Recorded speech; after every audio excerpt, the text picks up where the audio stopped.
Oh my goodness, here we go. Happy New Year. Happy New Year!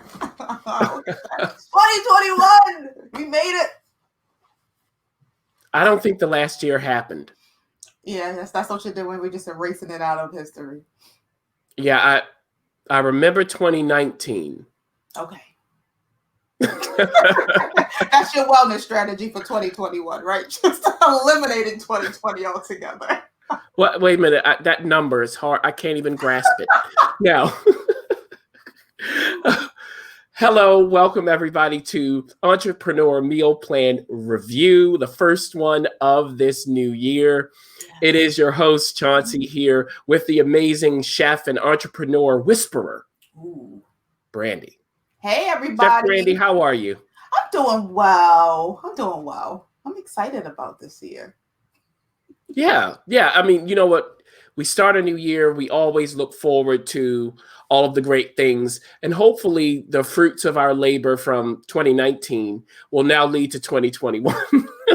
Because that there's a missing year. I just can't grasp it. Now, with that said, we are joined off cam by the amazing EMP Drea. So check out what's going on there in the comments, in the chats, wherever you're coming from. And as we roll through everybody, talk to us in these chats. If you have questions, let us know. Whatever it is, that's what we're here for. On topic, off topic. Brandy, you'll have something to say. It's just a gumbo of information over here. A gumbo. I like that. Very good.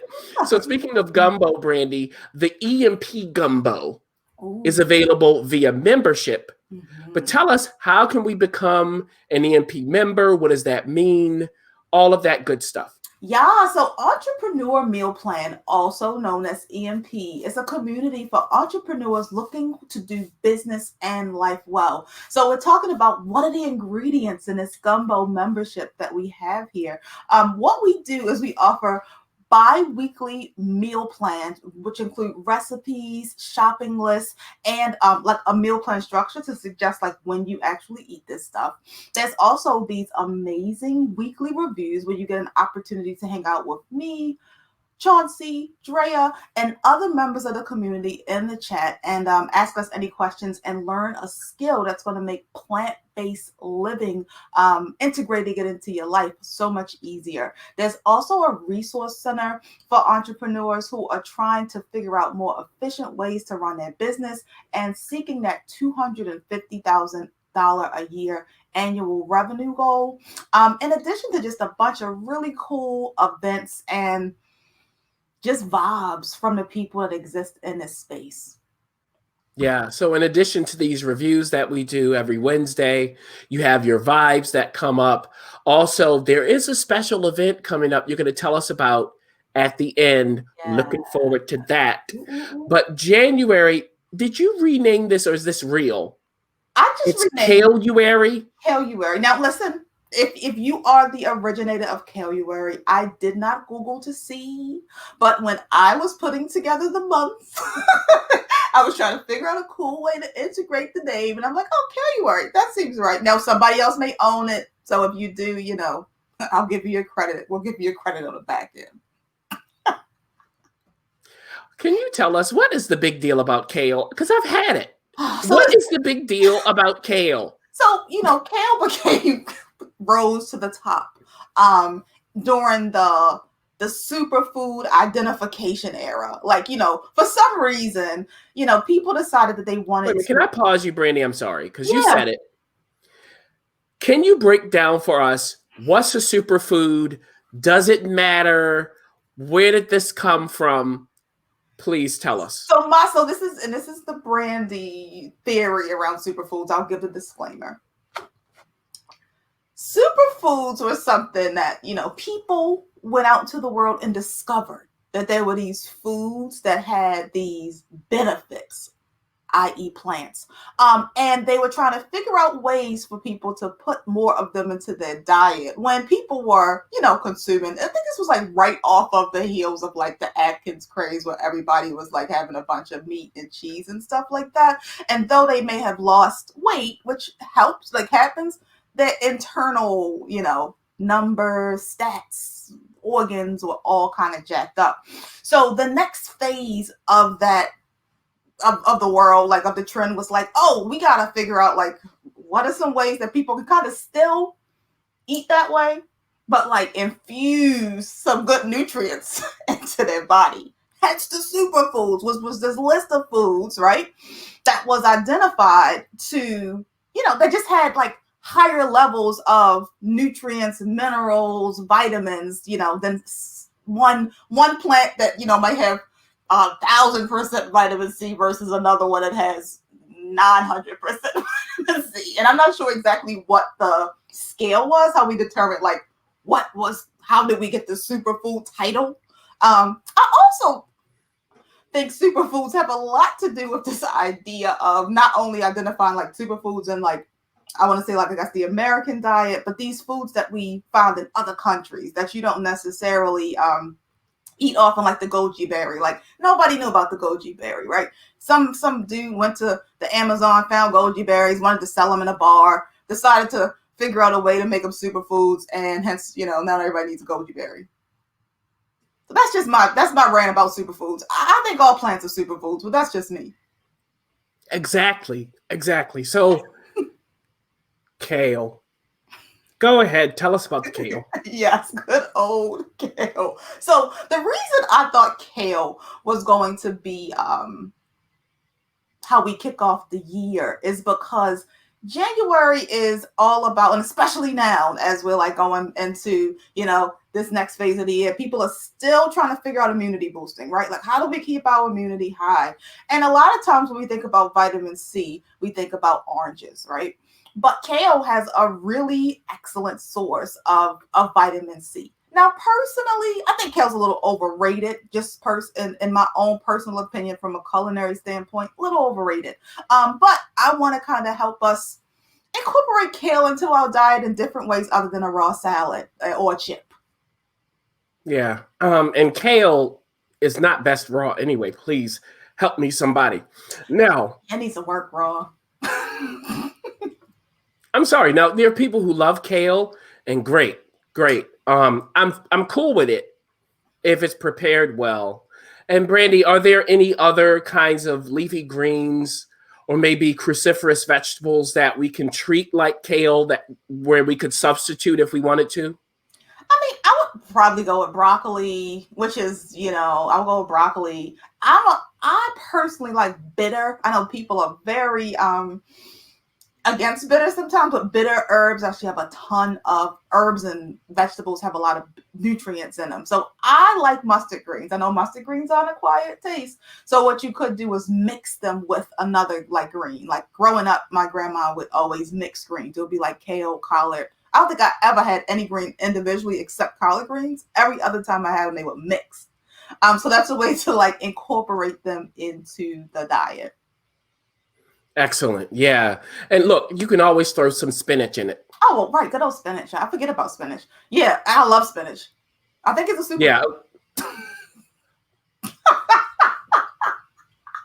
See, the superfood thing, everybody, as Brandy was saying, in such a wonderfully inclusive and embracive way, it really is just, if you eat a plant that you haven't tortured, you haven't just, overly processed, it's going to be a superfood. This is all a marketing stunt. That's really what it is when they talk about superfoods. Any plant will do it, even the humble white potato. Yeah. When it comes to vitamin C, people don't even know, Brandy, that white potatoes have a lot of vitamin C. That is so true. That is so true. Anyway. So you have for us prepared kale salad with sauteed peppers and mushrooms and garlic balsamic dressing. Yes, I'm going to show you guys how to whip this up in like 10 minutes. It's amazing. 10 minutes, I'm going to time you. Okay. All right, so Brandy, go ahead and get set up to show us that wonderful thing. And everybody, remember, if you have questions, you have comments, let us know at any time. All right, Brandy, we'll see you on the flip side. All right.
All right, so I am back and I'm going to show you how to make this really fun kale salad. So literally, we got 3 additions that I'm going to add to this salad. I'm going to do a yellow pepper that I already prepared, a couple of mushrooms for some fun like umami flavor, and just so I can talk about how to prepare mushrooms, which is a huge part of the plant-based diet, and the good old onion, because I think this year's mission is going to be to help people cut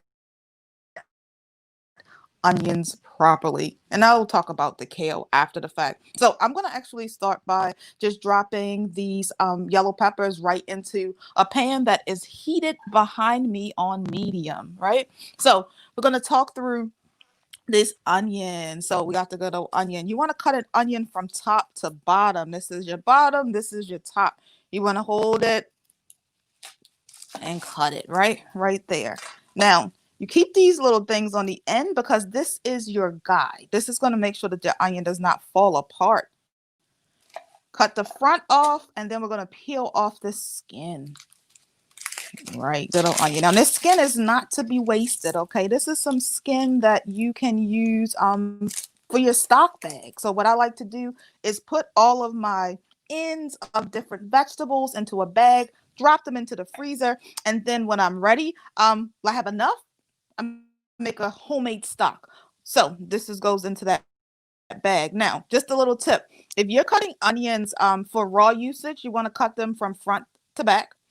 And if you're cutting them for saute usage or cook usage, you're going to cut them from left to right. So that's just a little tip. Now, you want to use your lines when you are cooking, cutting vegetables. It's going to help prepare. So as you see, I'm cutting these lines inside, straight back, straight back, and then I'm going to cut them down the top. And I'm keeping these a little bigger than usual because I want them to show up in the salad. Now, if I wanted them to be smaller, what I would do is I would cut more lines with less space in between, right? But that preparation allowed me to now go through like this and end up with these really nice, evenly cut onions that don't make me cry and just really cut my preparation time down a lot. So I'm gonna take a half an onion, and I like onions. I feel like onions are just a nice, good flavor foundation for almost any dish. And like we talked earlier about kale not necessarily being the best tasting of the greens. I think it's one of the less bitter ones though, but it doesn't taste that great. One little tip about how to make raw kale taste better is to treat it with a fat or an acid, right? So massage your green. If you massage your green with a piece of avocado, kale green with a piece of avocado, or if you massage it with a little bit of lemon juice or vinegar, it is going to help to kind of break it down in a similar way that you would like cure salmon. So it's like a cooking process that's a little that's not super aggressive, and it starts to break it down, and that tends to make kale salads more palatable. So that's just a little tip if you are trying to figure out a way to add more kale to your diet, but you're really not into just the texture of kale. Also, the avocado gives that the creaminess, and the fat is always nice. People like that feel in their mouth. The lemon gives it a nice brightness to it and does the same thing. So that's 2 options. If you're trying to cut down on fat, you want to go with that lemon. If you are don't give a crap about fat, then you can go with the avocado. If you want to get really fancy, you can put all both of them together, and you get the best of both worlds. So I just sliced these mushrooms. If you guys have been at an EMP review, you know I love mushrooms. Now, there are people in this world, I don't understand it, but they don't like mushrooms. So if you happen to be one of those people that do not like mushrooms, what I would recommend to you for this particular salad is to go with a chickpea. I'm just adding the mushrooms in for some texture. Chickpea will happen to make that happen. So literally right now, I'm just letting the onions, the peppers, and the what is this? The onions, the peppers, and the mushrooms cook up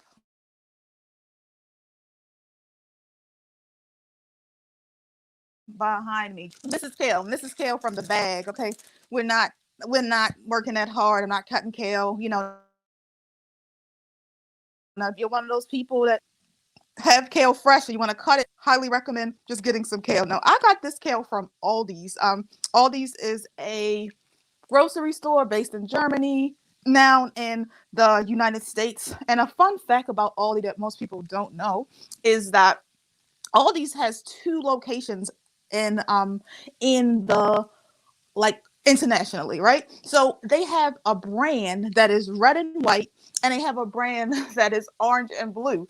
And the orange and blue brand is owned by two brothers, right? And the orange and blue brand, the brothers did not want to sell the same things. They wanted one of them wanted to have like alcohol in it, and the other one didn't want to have alcohol in it. So they literally ended up with two separate stores. But when that store came to the United States, the red and white brand actually is Trader Joe's. So that's interesting. I thought that was really interesting.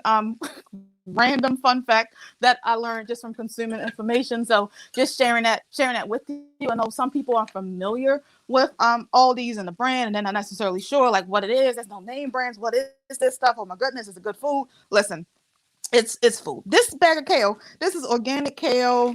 This is how many ounces? 12 ounces. I got this for $2.89. Literally.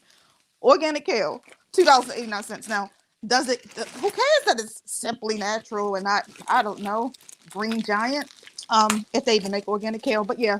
So just a tip, saving money.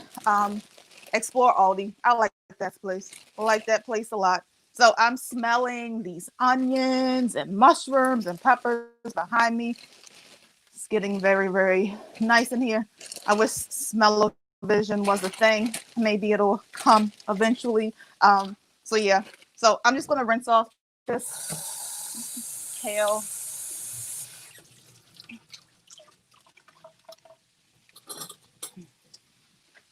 Cool. Now, I don't know about you guys, but growing up for me, like onions, onions was a food group. So I feel like, without the onion, like is the dish even done? I don't know. Um, but yeah, and peppers, it's one thing too. Like green peppers, I know growing up, green peppers was a pepper that always showed up, and I really wasn't a fan of them. So I got really excited when I started seeing other peppers show up, like red and orange and yellow. And these other peppers, the reds, the oranges, the yellows, they offer up a nice sweetness that I feel that the green pepper does not bring to a dish. The green pepper is a little more grounded and earthy and not as light.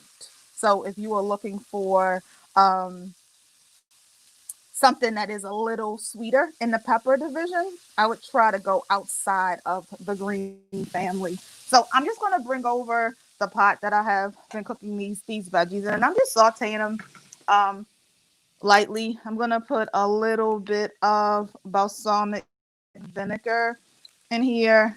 Just want to pull all of that good yumminess from the bottom of a pan. So this is oil-free cooking, FYI. And I know some people are like, oil-free? How do you cook with no oil? When I was growing up, somebody told me I had to put oil in a pan and then put stuff into it. You don't really need to do that. You just heat the pan properly, put your stuff into it, put your food into it, and it's still going to do what it needs to do.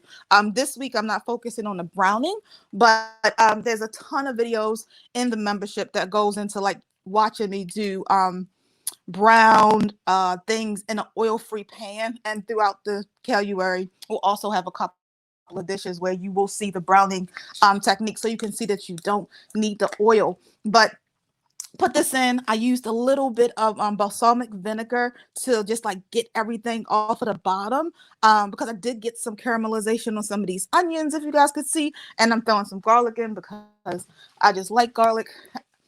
It has, of course, medicinal purposes. Now, I am going to put this kale on top, put this back on the stove, and just let it cook down just until it's like warm and like it doesn't even like wilt. The goal is really just to get the chill off and kind of break down the leaf just a little bit.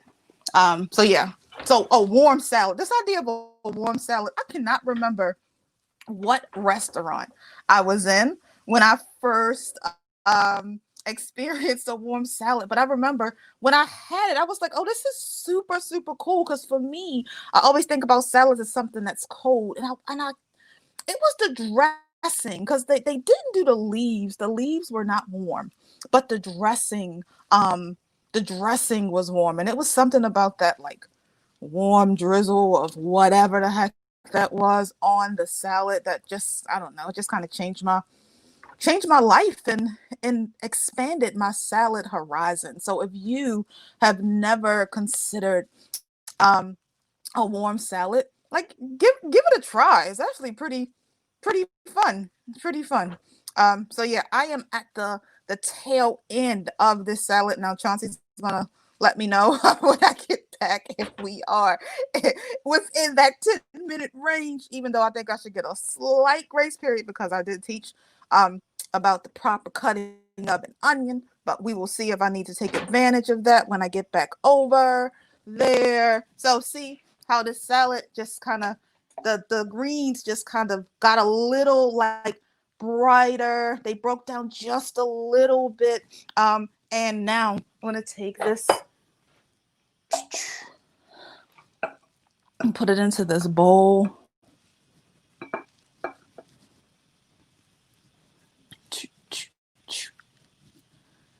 We get all of this yumminess, super simple salad, and I am going to add to the top just a little bit of sun-dried tomatoes.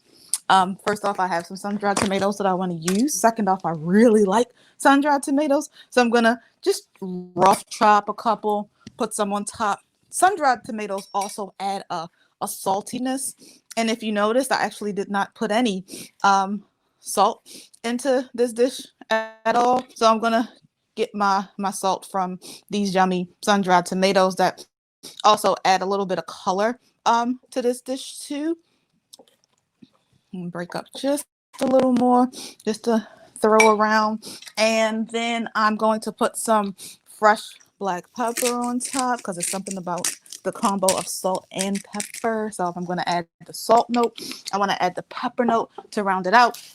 And because I feel like, just a fun play on cheese, and this dish feels like it would be really cool with cheese, but since we're not using cheese, I'm going to throw a little bit of nutritional yeast on there, which is also going to give us a little nuttiness and a little bit of salt as well. So there you have it, a warm kale salad to kick off Kale-uary. I will see you guys shortly.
All right. Now, Brandy, I got to tell you, that salad looked delicious. When you were making it, I was like, tomatoes. And then you put the sun-dried tomatoes. See, you are in my head. Asking and I receive. And I do like nutritional yeast on salad as well. I think it's a great combination. So let's roll through. Remember, questions, comments, let us know, everybody. Here's the thing. First question, Brandy. You mentioned, hey, don't throw away the peel from the onion. Put it in a stock bag. Can you just explain what's the big deal about stock? Why is stock so important? So Number one, there are lots of nutrients that we can get from vegetables, pieces of vegetables that we just kind of throw away. So stock is first an opportunity for us to extract some of those nutrients out, and then kind of consume them in a liquid form. Now, in addition to that, there's also a flavor benefit that you get from stock. Like if you notice in life, there's a meme going around that really makes me happy right now, that says that people always say they don't like vegetables, however, they use them to season their meat. And so, like at the end of the day, we use vegetables to add flavor. So a lot of times when people are transitioning or figuring out how to incorporate more plant-based foods into their diet, the flavor challenge is tough. It's like, oh, this is bland. Like usually when I make my rice, I put bacon grease in it. Usually when I make my, I don't know, my pasta, I don't know, I put cheese and ground beef on it. But if you think about those things that actually gave these meats a flavor, it usually comes from vegetables. So that is the benefit of stock: nutrient and flavor to food. Excellent. Now, you mentioned avocado with the kale. If you want something more flavorful than an avocado, because I know people love avocado, that it tastes like water. I mean, you just look, it tastes like water. You can say whatever you want. Guacamole is not an avocado. They add things to it. So if you want something that has more flavor, what could you substitute for the avocado? What do you think, Brandy? The next best thing for me when we're talking about, like, if we're talking about that fat thing that we're trying to, fat versus acid, my only go-to for that would be tahini, because the other option is coconut oil, and I we try to stay away from oil, and then the coconut flavor would just take over. So that would just be weird. So I would, my next go-to would be tahini. Excellent. Now, well, what about nutritional yeast? Can we use something instead of that as well? So nutritional yeast, there's not a real substitute, so to say. So my best recommendation would be a seed or a nut. So I would probably like crunch up like a hemp seed and like a walnut or something like that to kind of maybe create what the nutritional yeast does. But that would only work, and this is a theory. I'm like in a salad. I don't know if you'll be able to do that to recreate like that cheesiness that nutritional yeast does, but it's worth a try. You know what? Actually, that's exactly what I thought of, to be honest. So Yeah. maybe I'm learning something. Maybe I'm learning something. Now, EMP Dre is also saying instead of the avocado, hummus. Yeah, Now, the chickpea. yeah. The thing with the hummus is that I don't know if there's enough fat in the chickpea, but you might be able to pull the that tahini, that fat from the tahini might do it. So hummus actually is a great option. And you talk about flavor, so that yeah, that's great. Hummus tends to come with the lemon, the cumin, the salt, the tahini. So yeah, I like the idea of hummus. And normally that's what I prefer to guacamole. Y'all can come. That's okay. I understand. You know what? I Have you ever had understand. my guacamole? It doesn't matter. Here's the point, Brandy. Let me tell you. You know, there's always somebody who goes, "Oh, you don't like that? Have you ever had my?" It's whatever. It's not that I dislike it. I wouldn't say I dislike it. It's that if I'm gonna have something that has that many calories in it, I'm sorry, it's very calorie dense. It better be worth it. It's not like having a chocolate chip cookie. It's some watery guacamole. Like it's fine. I would rather have salsa. I would rather have hummus. I can combine the two and knock guacamole out of the water. Pun intended. Now, I mean, that's a fair argument. I mean, especially because yeah. you also, like, I think you have these childhood memories that I also have of guacamole at like the Mexican restaurant that you went to with your family, and they just had this green glop on the side of your plate, and you were like, "What is this?" And they called it guacamole, and you're like, "Okay, whatever this is, I'm not interested." Right? But then you go to like a Mexican restaurant in Midtown, and these people bring out this big mortar and pestle, and they're hand cutting avocados, and they're putting in cilantro and lime and jalapenos and chopped tomatoes. And then you're like, now what is this? Like, oh, this is guacamole. So I think you may be traumatized from that guac that we used to get growing up. I'm not experiencing trauma. No, and you know what? Because I used to be an actor, Brandon, you know this. Yes. And on my first tour of the country, we went to Texas, and they had warm tortilla chips with guacamole with salsa. I liked it better with the salsa. The guacamole was good. I'll take the salsa. But that is one way. If you want to know if a Mexican restaurant is up to snuff, do you get warm tortilla chips for free? Anyway, speaking of tortilla chips, why go oil-free, Brandy? You slip that in there. You try to sneak in and sneak out and say, I'm not using oil. What's the point? Why can't I just use oil? I mean, you can. That's a personal choice, right? But for me, it doesn't make sense. It's the most calorie dense item, right, that we could possibly put into our bodies. And what's the issue with calorie density? I know I say it all the time. Can you explain why we have to be careful with that? I think you explain it better, so I'm going to punt that to you, actually. How dare you? How dare you? Yeah, the whole point of calorie density is this. Everybody is terrible at counting calories.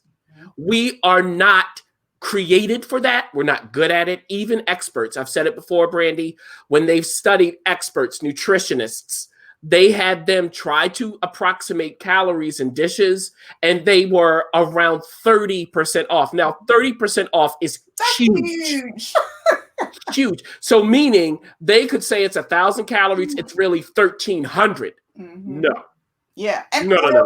Plays a role in that, because people don't realize how much like, first off, people always say a drizzle. I love when people say a drizzle of oil, and then it's literally like a half a cup. Like, I mean, I'm just like, what drizzle is this? So I think that, like you say, people don't take into account how many calories exist in a serving of oil. And to be quite honest, like I had a meeting earlier today prepping for the surprise cooking demo that we're going to talk about later in the show. And I was like, when have you ever put something in your mouth and said, man, this is good, I just need a little more oil? Never. Never. Like, you may say, I may need a little more spice, I may need a little more salt. No one's like, dang, if I just had a little extra virgin olive oil, dang, if I just had a little bit more canola, this would have just took it up a lot. No, we've never done that. So give me that nasty palm oil. Where is that? Yeah, let me get some cottonseed oil. Nobody is thinking about it. Nobody. And so, like, and I get it. Like, I grew up too, where you put oil in the bottom of a pan, and psychologically you think that that's so that you can brown your food. We get it. But you don't need you don't need it. The hot pan is what browns the food. Exactly. And to piggyback off of that and expand it, so the whole point, everybody, about calorie density is, if you eat foods that are at a low enough calorie density, but not too low, because if you go too low, you will fill up but be unsatisfied. Like, if you eat that salad Brandy made all day long, you could fill up if you ate enough of it, but you wouldn't get enough calories. Your body would know. So you want to have the right level of calorie density. But if you go too high, what's going to happen is your body won't be able to know that it's gotten so many calories. It won't fill up the stomach as well. And you can even look online for illustrations of stomachs and the same amount of calories that go in. And for oil, it's barely in there. And you can't even stuff in a salad. Potatoes don't even really fill up the stomach for the same amount of calories. So we have to be very careful. The whole point is, you don't want to have to count calories to maintain weight. You want to go through calorie density. And if you add oil to anything, it automatically ups your calorie density. You're automatically adding pounds. Now, whether that matters or not is up to you. But if you're eating oil and you cut out oil, leave everything else the same, you will automatically lose weight. Automatically. Because it's calories is It's mathematic, like it's scientific, right? They say 30 is But wait a 500. minute, isn't it magical? Isn't it my, my genetics and when it comes to my metabolism, and now we have metabolic syndrome and all of this other stuff. A calorie isn't a calorie, right, Brandy? What are you talking about? Are we kicking off 2021 all like turned up? That's what we doing this year.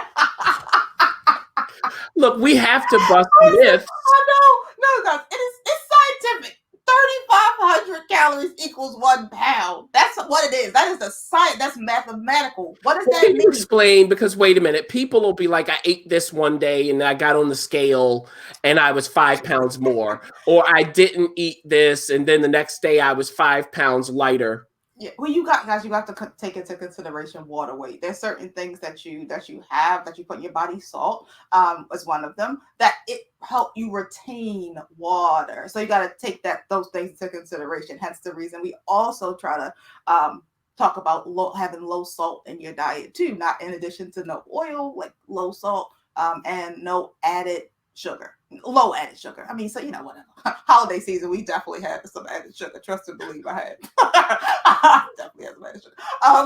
But generally speaking, we want to keep it pretty low. So it's like if you weigh yourself every day, it's number one, it's insane. No, don't do that. Give your body time to recalibrate. Because you're gonna fluctuate. And if you're a female, like you definitely like it's you just asking yourself just to be constantly discouraged if you get on a scale every day. Like focus on, like I say, if you take 500 calories a day out of your diet every week, in theory, you should be losing a pound, right? Honestly, a lot of that could be fixed with taking out oil because people you do not realize how much, like I say, and we've all watched cooking shows. I know, and they love to cook it in oil and then finish it with a drizzle. You just literally added like 600 calories. Yeah, without even thinking about it. And even there, the reason that we know that the calorie matters is if they take these people who say, oh, not for me, it doesn't work, and put them in a ward where they don't prepare their meals. Scientists do. They already know exactly how many calories are in there, not from approximation, but from scientific methods, and give them that. They lose weight or they gain weight. It is no exception. Now, of course, there are individual differences. Of Absolutely. course. Yeah. But also what you said, Brownie, is so important about the scale. There is no way that you are losing 5 pounds in a day unless you have cut 3,500 times 5 calories out of your diet. It didn't happen. And like you said, there's water weight, there's also muscle, there's also bone. Yes. There are all kinds of things that go into it. Okay, I'm done with that now. I enjoyed that though, Brandy. Thank you for going there. I think if I punted it to you, we would end up somewhere fun. So before we talk about this upcoming event that you're going to have that I'm excited about, one more question about the wonderful dish you made. What about caramelized onions? What do you think about that? I love caramelized onions. Now, you challenged me to a 10-minute salad, so you can't really caramelize. Oh, by the way, I will give you your props. You did very well teaching and cooking. No complaints there. Thank you for that. Thank you. So caramelized onions, hands down, would be like a great thing. Like if I wanted to kind of baby the onions a little bit, totally caramelize them. Now, if you were going to caramelize them, I would recommend you cut them a little thinner. And I would probably just cut like thin half moon, so to say, versus the dice method. Because I just love when caramelized, like the small dices kind of dissolve because they caramelize and then they get soft and they kind of like disintegrate. I mean, which is cool depending on what you're doing. But in a salad, if you want to really enjoy them, you want to cut them in slices. Then they caramelize, and then you still have like the strings going through every bite. I like that idea a lot. Ooh, sounds good. And on that note, something that we're all going to like, Brandy, on the 18th of this month, January 18th, you are going to be involved in a free event. Yes, I am. Tell us all about it. Yeah, so it is actually Martin Luther King Day, and I am going to be doing a webinar about ways that we can, as people of color, use food or plant-based nutrition, as they're calling it, to help us improve our health. It will be me, Dr. Neil Bernard, Dr. Columbus, I can never pronounce his name, Batista, Yeah. Batista. Yeah. And I will be doing a cooking demo of what I am calling not so dirty rice. So if you want to learn how to make my plant-based version of dirty rice, join me. Dre is going to be dropping the link for registration. This is actually a free event, so it's not going to cost you anything but your time, curiosity, and interest in figuring out how to incorporate more plant-based practices into your life to improve your health. Now you just dropped two big names on our heads. I know. I don't know if people know. So this is, I mean, those two doctors are huge doctors in the plant-based community, especially. So if you haven't heard of them before, it's an additional incentive. And if you have, you know what the deal is. So I'm looking forward to that, Brandy, on Monday, January 18th. Yes, when we all celebrate Martin Luther King Jr.'s birthday. So that'll be something to look forward to. And always, to get even more of these kinds of reviews and vibes and events, we want you to join us as an EMP member. And tell us, Brandy, how do we do that again? Yeah, so the EMP membership, it is literally, you get all of that fun value for only $30.23 a quarter. Literally, we're talking about, what is this, $10.10 ish every month for access to recipes, resources, weekly cooking demos, and Q&As, bonus events that kind of randomly come up with the founder Brandy of EMP, and just a lot of just a community of people trying to figure out how do we really power our businesses and make sure that we are taking care of ourselves as we are building our legacy. So we're talking about $30.23 a quarter. That is nothing, guys. And we keep these. We want to keep the prices and and good, like good price, good value. Yeah. So there you have it. Yeah, so like you said, about $10 a month, no big deal there. So excellent with that, Brandy. I think for your warm salad, I think I'm gonna mix in some spinach with the kale Ooh. and just make life even better. And to continue to do that, next week we will be back for our weekly review Wednesday, but it's Wednesday at 5:30 p.m. Eastern time on the 13th. So hopefully you'll join us then, everybody. And Brandy, take us out. Yeah, guys. So thanks so much for joining us for the first EMP of 2021, where we are kicking off Kale-uary. Today we did a warm kale salad. Next week we will be doing kale falafels. So join us next week and every week if you want to continue to learn how to do life and business well. Excellent. So hopefully, again, we'll see all of you there. And we're going to end, Brandy, with a look at that warm salad again. Ooh. Let's Bye do bye. it.